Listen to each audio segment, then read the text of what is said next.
Kolega Horvat, rekli ste da jučer niste bili shvaćeni.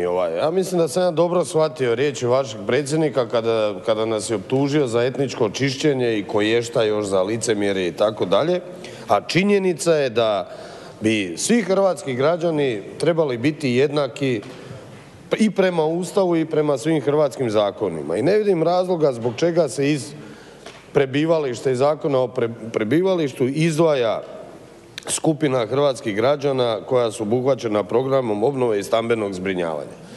I činjenica je da nekad niste bili shvaćeni u ovom Saboru, trebali ste biti shvaćeni od strane SDP-a i od strane HDZ-a kada je tražen onaj Ustavni zakon o nacionalnim manjinama, kad ste tražili pravnu osobnost, teritorijalno ustrojstvo i poseban način financiranja. Nažalost, niste u tome uspjeli kao politička opcija u Republici Hrvatskoj jer je netko prepoznao te namjere. To nije bio ni HDZ ni SDP, nego upravo HDSSB, nazvavši to pravim imenom SAO Krajina.